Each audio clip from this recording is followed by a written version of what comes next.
This is a problem that's going to combine a couple of different mathematical steps or procedures that you should already be familiar with.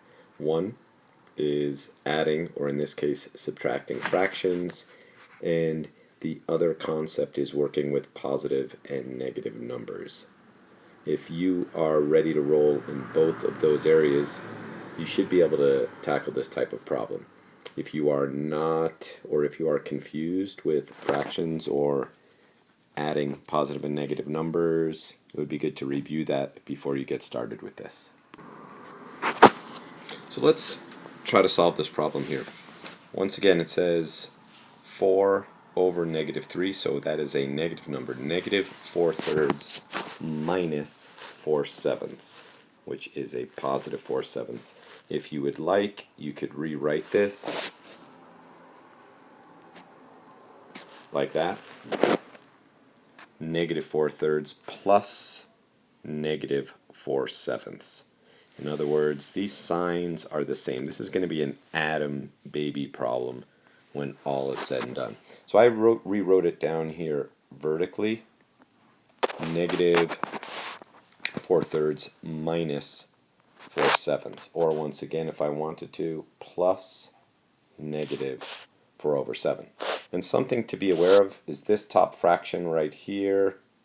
We may have discussed in class being in the habit of attaching the negative sign to the numerator.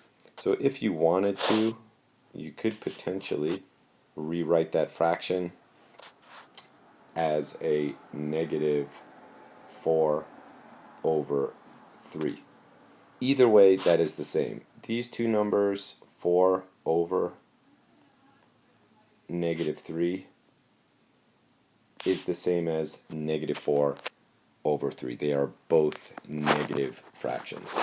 Alright, so now we basically need to get going on a fraction problem in which, as you will recall from our integer addition days, we are adding two negative fractions. If you look up here, right, we changed this subtraction problem to an addition problem by adding the opposite.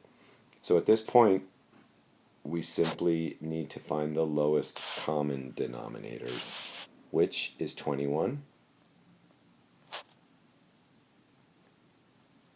And now we are going to change the numerators. This should be familiar to you at this point. We're going to multiply this fraction both by 3, which gives us a negative 12 on the top. And then this up here, negative 4/3, we will multiply both of these by 7 to get our common denominator of 21. And this is also a negative. This turns into negative 28/21, as well as a negative 12/21. And the signs are the same. We talked about, I'm circling this right here. This is an addition problem. This is an atom baby problem. Negative 28 and a negative 12 gives us a negative 40/21. And that is the answer. If you want, you can change this, but I think in these ALEKS problems they like you to keep it in the fractional form. If you want, you can change it into a mixed number, which is going to be 1 and 19/21, and it is negative. So if you need another example, here we go. This problem has a negative 3/5 plus a positive 5/6. So the signs in this problem are obviously different. We have one negative fraction and one positive fraction. So this is going to be a subtractant baby. I am going to rewrite this problem. Since the signs are different, we are going to subtract the smaller fraction from the bigger fraction, and I'm going to rewrite it vertically to make our lives a little bit easier. The 5/6 is going to go above. Since that is a larger number, I'm going to subtract 3/5 from it, since it is smaller. And I know the answer to this problem is going to be a positive value. And let's take a look at these fractions for a quick second just to justify that. This 5/6 is positive. This 3/5 is negative. When I am adding these two, this is larger,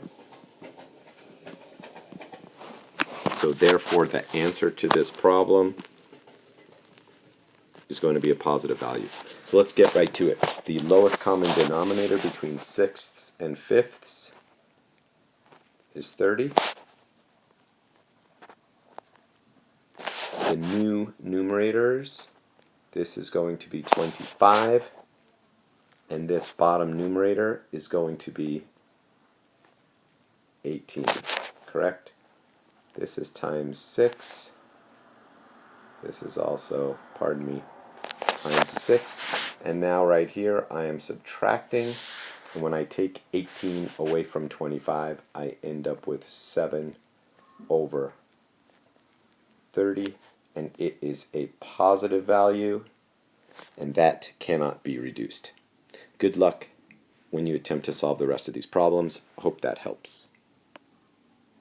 Made with Doodlecast Pro.